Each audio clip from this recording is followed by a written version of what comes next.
Bismillahirrahmanirrahim. Assalamualaikum warahmatullahi wabarakatuh. Alhamdulillahirabbil alamin. Allahumma sholli ala Muhammad wa ala ali Muhammad. Robi sohli sodli wa yassirli amri. Lahu uqdatan min lisani yafqahu qawli. Robi jidni ilman warzuqni fahman birahmatika ya arhamar rahimin. Ulama pewaris Nabi. An Abi Darda radhiyallahu anhu qala sami'tu Rasulullah sallallahu alaihi wasallam yaqulu qala sami'tu Rasulullah sallallahu alaihi wasallam yaqulu man salaka tariqan yabtagi fihi alamang sahalallahu lahu tariqan ilal jannah wa inna malaikata la tadau ajnihataha li talibil ilmi ridom bima yasna'u wa innal alimil la yastaghfiru lahu manga pis samawati wa manga fil ardi hatta hiyatanu fil ma'i wa fadalul alimi alal abidi ka fadalil qamaro ala sairil kawakibi. Innal ulama'a warasatul anbiya. Innal anbiya lam yuwarasu dina ro'ala dirham innama warasul ilma faman ahadahu ahado bihaddo wafirin. Dari Abu Darda radhiyallahu anhu berkata, aku mendengar Rasulullah Shallallahu alaihi wasallam bersabda, barang siapa menempuh jalan untuk mendapatkan padanya ilmu agama, maka Allah akan mudahkan baginya jalan menuju surga. Sungguh para malaikat membentangkan sayap-sayapnya bagi penuntut ilmu, senang dengan apa yang diperbuatnya, dan sungguh orang yang alim atau berilmu akan dimintakan ampun siapa yang ada di langit-langit dan di bumi. Bahkan semua ikan yang ada di air dan kemuliaan orang yang alim dibandingkan dengan orang yang ahli dalam beribadah seperti bulan dan bintang-bintang di langit. Sesungguhnya ulama adalah pewaris para nabi. Sungguh para nabi tidak mewariskan dinar dan dirham. Sungguh mereka hanya mewariskan ilmu. Barang siapa mengambil warisan tersebut, ia telah mengambil bagian yang banyak. Al-Imam At-Tirmizi di dalam Sunan beliau nomor 2681. Riwayat Ahmad di dalam Musnadnya bab 5 halaman 169. Ad-Darimi di dalam Sunannya bab 1 halaman 98. Abu Daud nomor 3641. Ibnu Majah di dalam Muqaddimahnya, serta dinyatakan sahih oleh Al-Hakim dan Ibnu Hibban. Asy-Syaikh Al-Albani rahimahullah mengatakan hadisnya sahih. Lihat kitab Sahih Sunan Abu Daud nomor 3096, Sahih Sunan At-Tirmizi nomor 2159, Sahih Sunan Ibnu Majah nomor 182, dan Sahih At-Targhib. Pelajaran yang terdapat di dalam hadis: 1. Warisan merupakan barang berharga yang ditinggalkan oleh orang-orang meninggal dunia kepada orang-orang yang masih hidup. Saking berharganya sampai sering terjadi pertumpahan darah di antara ahli waris memperebutkan warisan tersebut. Namun ada warisan yang demikian berharga, tetapi jarang manusia memperebutkannya. Warisan tersebut adalah ilmu agama yang merupakan peninggalan para nabi kepada umatnya. Hanya sedikit orang yang mau mengambil warisan tersebut, lebih-lebih lagi di masa kini.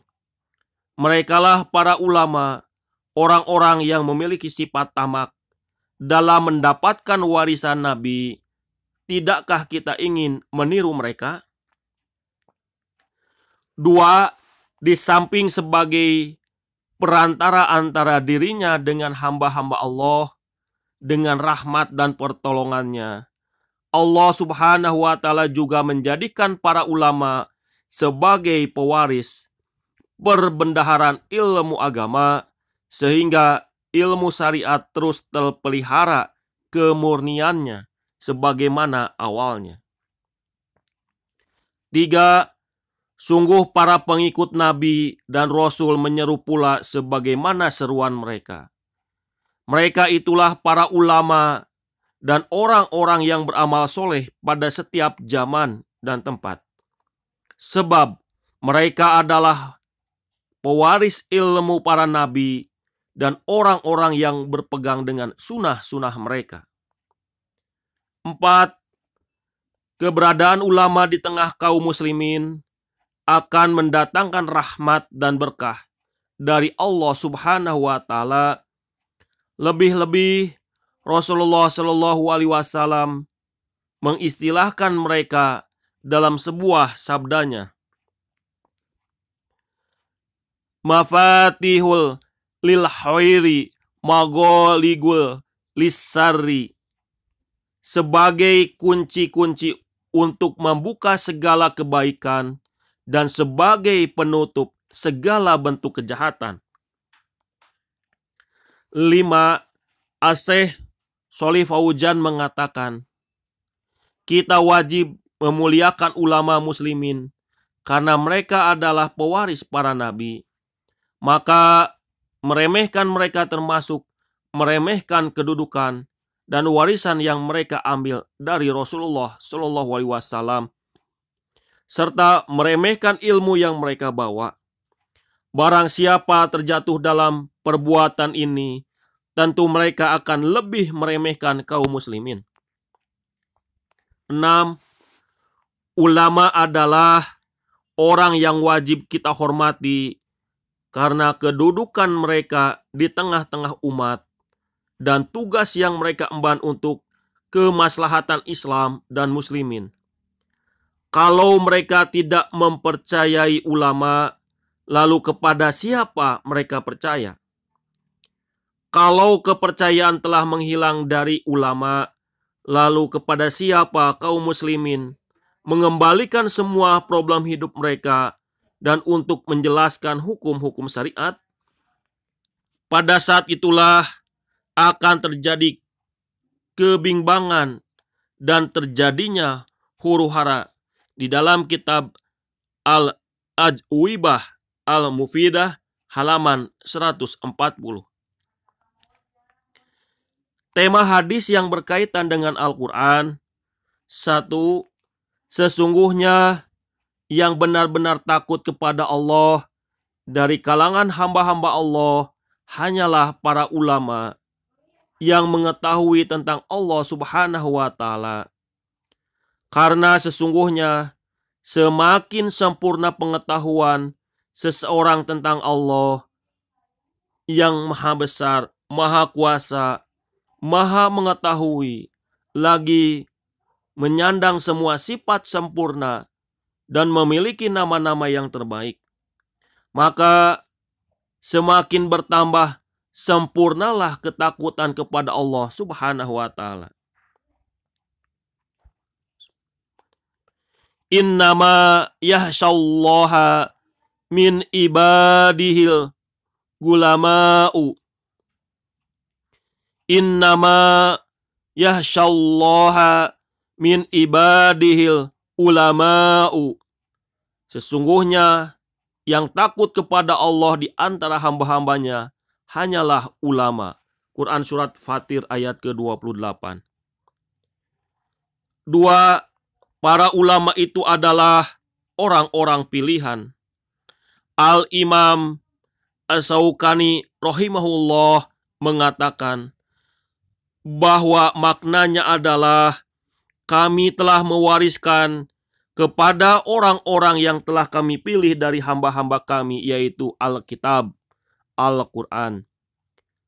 Kami telah menentukan dengan cara mewariskan kitab ini kepada para ulama dan umat engkau, wahai Muhammad, yang telah kami turunkan kepadamu.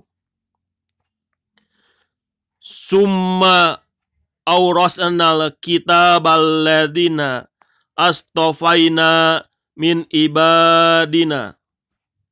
Kemudian kitab itu kami wariskan kepada orang-orang yang kami pilih di antara hamba-hamba kami. Quran surat Fatir ayat ke-32. Shadaqallahul adzim. Sami'na wa ata'na. Ghufranaka Rabbana walaikal masir. Nasrun minallah wa fatun qarib. Wa basiril mu'minin. Pastabikul khairat. Subhanaka Allahumma wa bihamdika asyhadu an la ilaha illa anta astaghfiruka wa atubu ilaih. Assalamualaikum warahmatullahi wabarakatuh.